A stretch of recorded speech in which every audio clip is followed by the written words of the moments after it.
in that knowledge. But since the 1960s, of course, the social situation has changed. Actually, we've become even more degraded, more materialistic, and farther away from Krishna. So we have to change the process. Not the process of the esoteric teaching itself, but the presentation of that process. To match the understanding of the people today. So the exoteric circle of the teaching is always changing. It changes to adapt to the social conditions of the time and place. It has to. Simply practical. You look at every company. We were looking at Coca-Cola ads the other day, and on the YouTube. And the Coca-Cola ads are different in every country. Like in the U.S., they had these rascals sitting down talking about suing Coca-Cola because they changed it. Coke Zero, or whatever it is. It has zero value now.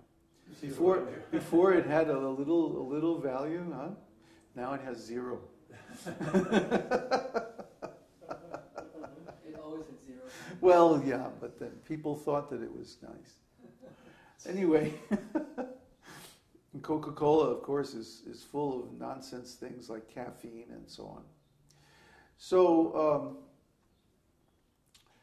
they're making one presentation in the U.S., a completely different presentation in Japan.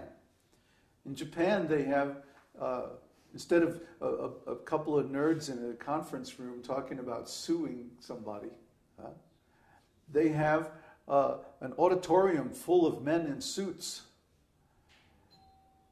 And then there's these guys on the stage in bikini suits. And everybody is making some strange chant in Japanese. And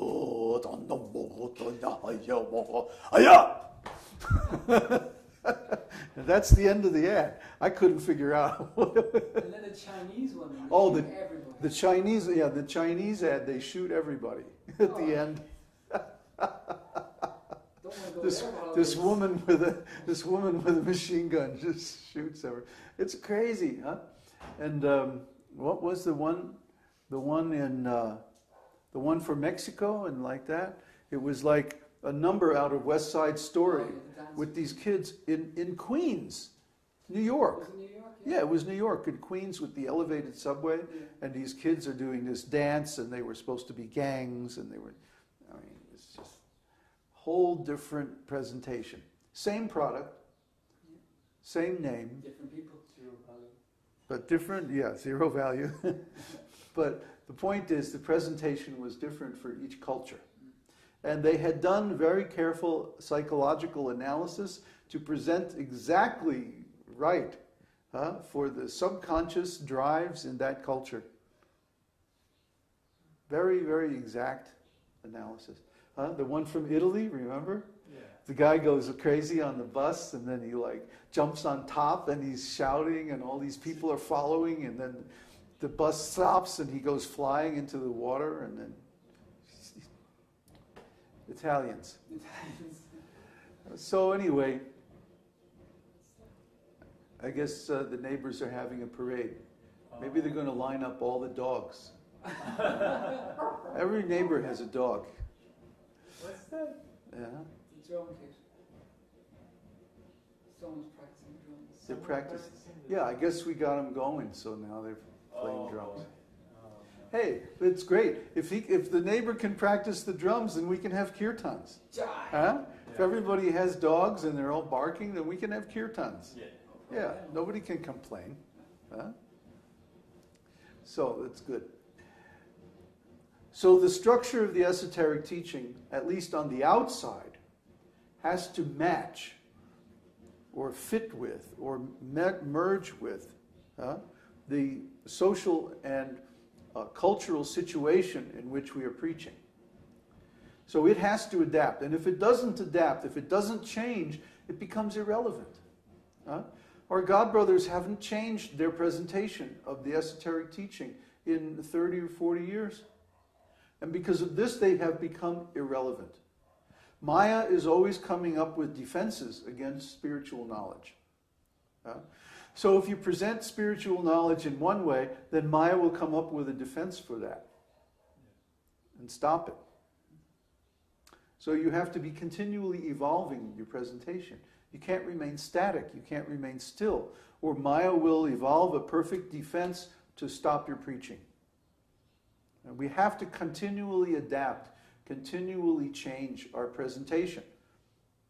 Not what we're saying, but how we say it. Right now we're in the middle of a whole analysis of the different generations and how their moods and attitudes are best reached with our preaching presentations. And so we're trying to understand how to reach the youth in the early to mid-20s, single, uncommitted young men, basically, because they form and they always will form the core of our Sangha. Why is that? Because these are the leaders of the future.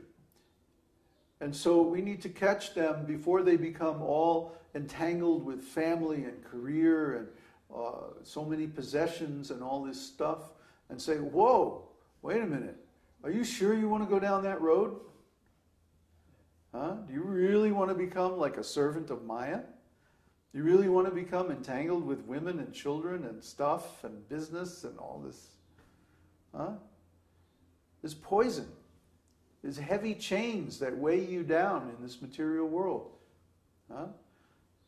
No. While you're young, while you can change, while you can still learn, you have to change now. Don't become entangled. Avoid all those problems. Don't suffer. Don't become bitter. Don't lose your youthful idealism and self-confidence by making a commitment to a bad deal. Avoid all that pain and suffering and become involved in the esoteric teaching while you're still young. Learn the ways of the teaching and make that your life. And you'll have a far more wonderful and pleasant experience than if you get involved with all this materialistic stuff. So this is our main recruitment effort. Because these young men can become teachers of the esoteric teaching. You see, we're not trying to make followers. We're trying to make teachers. If we have some followers on the exoteric side of the teaching, that's all right. But we're really not so interested in that. We're really interested is bringing people into the Mesoteric circle of the teaching. Now, what is the Mesoteric circle? It's the circle that's in between the outside and the inside of this esoteric teaching. This is the area where one engages in transforming himself from a materialistic consciousness to spiritual consciousness. And so this is how we actually advance in spiritual life. Maybe next time we have the satsang in the back room where it's quiet. The dogs are having a party. They're the dancing dogs. The dancing dogs. What's right. that? Oh boy. They're dining or something. Anyway, the Mesoteric circle is in between. And this is where someone who has been associating with the Exoteric circle, now they make a commitment. They make a decision. And they say, no, I'm not going to associate with Maya. I'm going to advance in the esoteric teaching with the goal of becoming a teacher myself. So the gate into the Mesoteric circle is called the gate of initiation, because it is at this point that the disciple takes initiation from the spiritual master. And he makes a promise. He makes a commitment. This is not just hanging out anymore. It's not just association. It's still association, but there's a commitment involved now. And the commitment is, I will not perform any more sinful activities. I will follow 4 regulative principles of spiritual life. No meat eating, no intoxication, no sex life, no gambling. I say no sex life instead of no illicit sex life because practically speaking, people in the West are incapable of sacred sex. Sacred sex means that one follows the Garbhadhan samskaras and creates Krishna-conscious children according to Vedic principles. But almost nobody is capable of that. That's very difficult. You have to be very controlled. And most importantly, the wife also has to be Krishna-conscious and pure.